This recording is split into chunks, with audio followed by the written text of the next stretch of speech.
Uh, Welcome all to the IDEA webinar. Um, we aim today to tell you about the project as well as display some of our tools.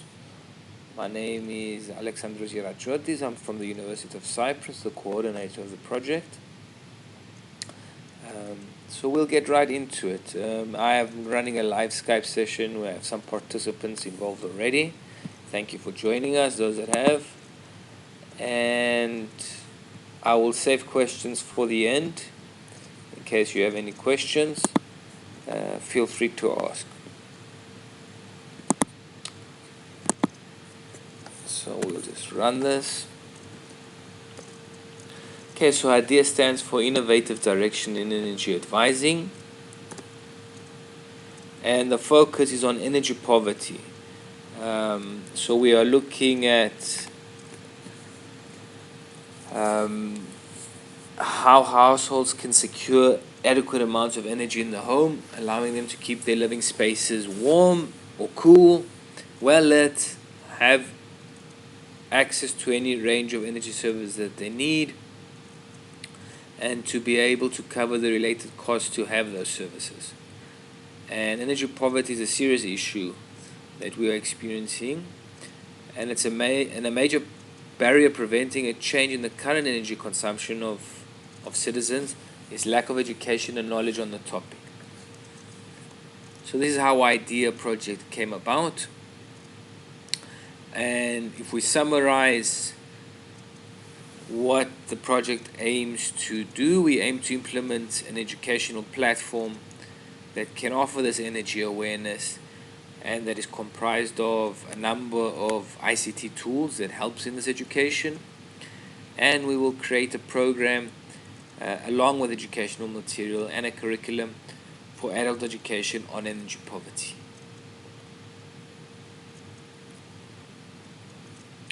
The project goals: to raise awareness of the European citizens on the rising issue of energy poverty, improve the quality of practices in the education of adults on challenges and opportunities related to energy poverty eradication through the identification of existing practices and methods and expand on these, build on these.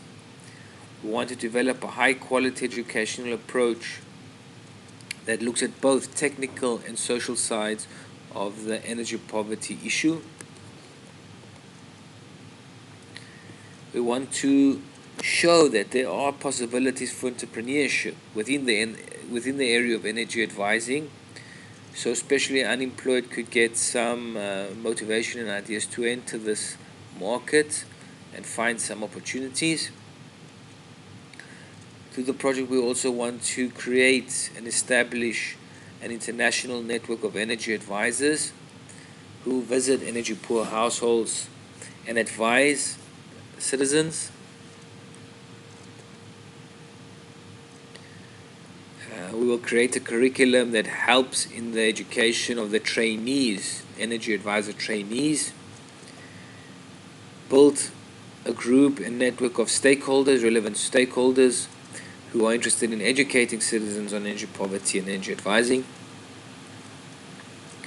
Likewise, reinforce skills of civil society organizations who are interested in educating adults as well on energy poverty.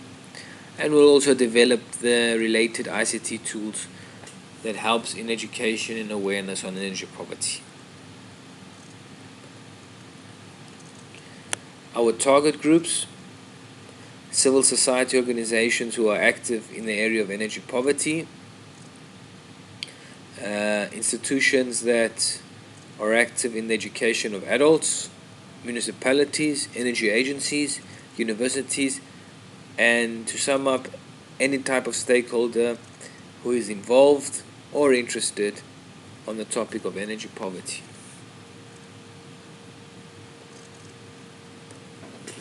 The partners: it's the University of Cyprus as the coordinator. We have DOR from Croatia. We have EAP, the Energy Agency of Plovdiv Association in Bulgaria. And we have Focus from Slovenia.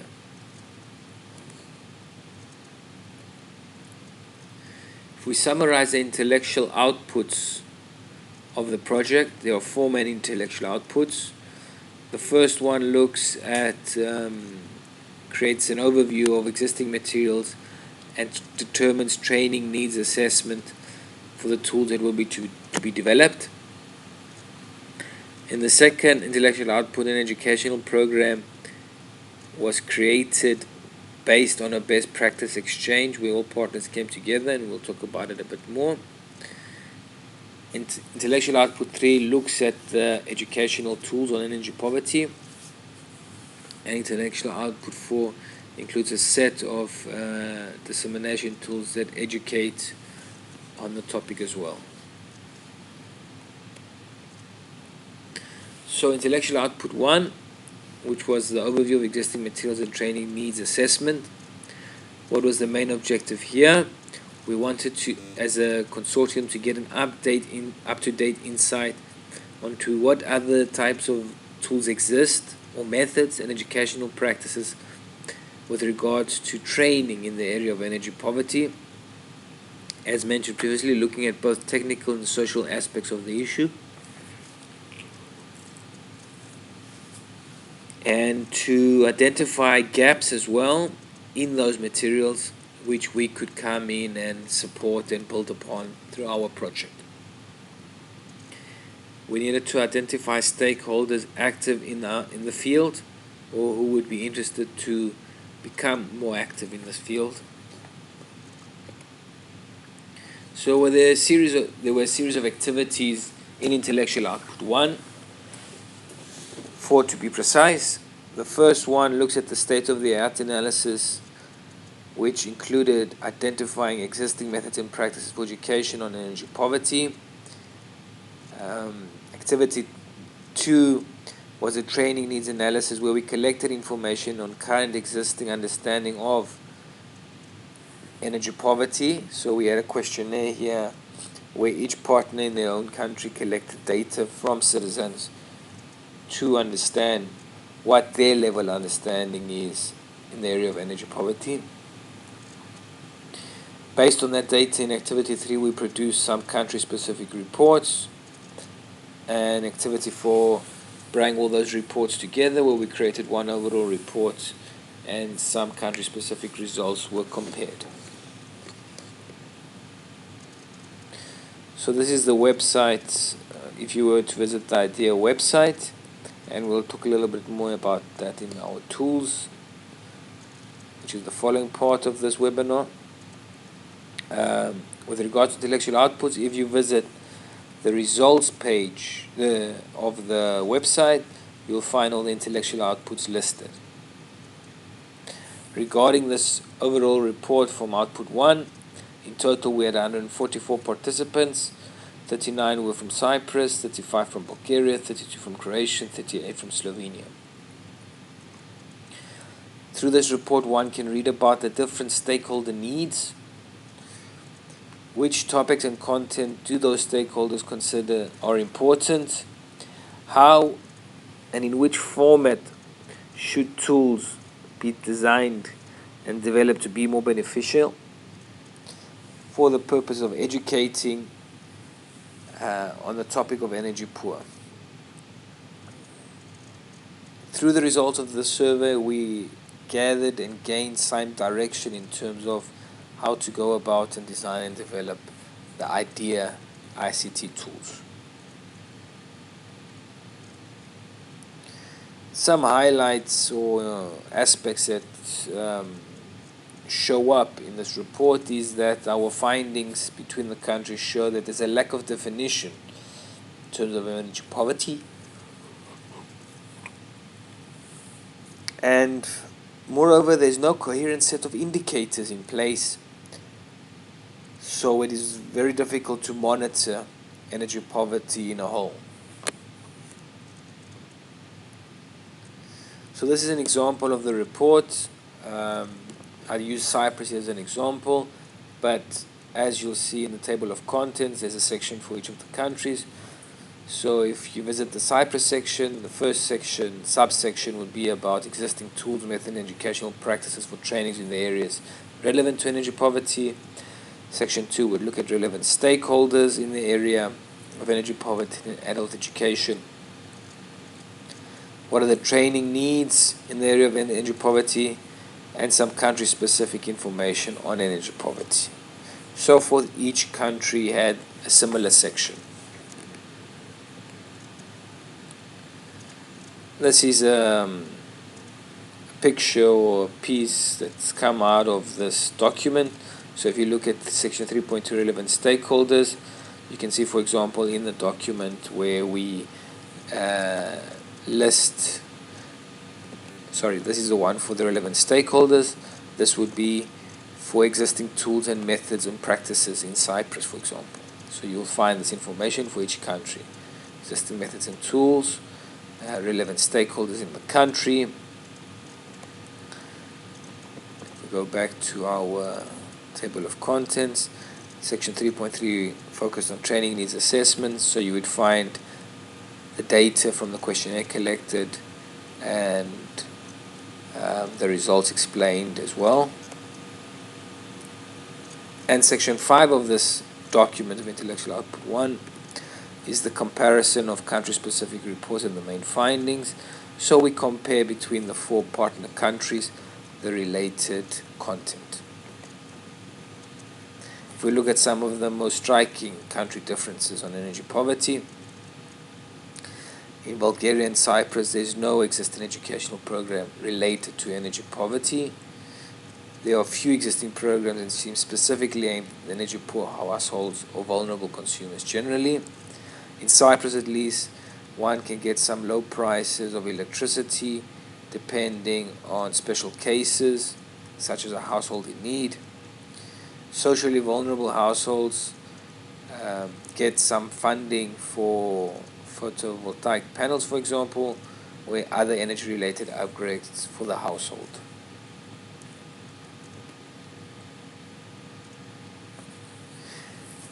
Something as well that's common in all countries is the social sector not being as involved as it should be due to a lack of human and financial resources. So energy poverty issue is rather marginalized to a degree due to these limitations. Another difference between the countries is that for Cyprus, for example, cooling is an important and major issue in the households, especially during the summer months where it is very hot and cooling demand is highly increased even after sunset. Yet in the other 3 countries, although heating is more emphasized, we generally see that they're also starting to experience warmer summers, and cooling will also become an issue for them with regards to energy. Intellectual output 2.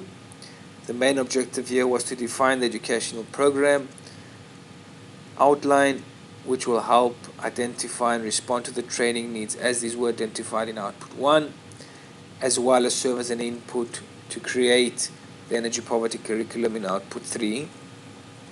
At the same time, we wanted to run a learning activity between the partners to share our knowledge, expertise, and examples of best practice on energy poverty, which would also give us good stead and help us as we move forward to output 3.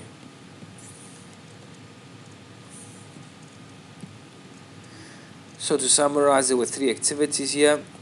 Activity 1 related to the definition of energy poverty educational program, where we had 3 chapters defined, one that was focused on technical issues, one on social, and one on entrepreneurship possibilities. This activity 2 focused on then taking the activity 1 and producing a document in English, defining the educational program, and have it translated into the different languages of the partners. And in activity 3, we created a learning activity between partners. Again, as I mentioned before, you can just visit the site of the project, and on the results page, you will see listed the outputs of the reports of intellectual output 2. The main aim of the program is to document and elaborate the specific areas and to define the content of the 3 thematic chapters. As well, the document shows and presents selected tools that were decided upon and developed through the educational outcomes of each of the tools. So this document, if you look at the table of contents, the main areas are the analysis of the needs for the specific tools, which comes as a summary of the output 1 outcomes, the tools that were selected, and a definition of what those tools are.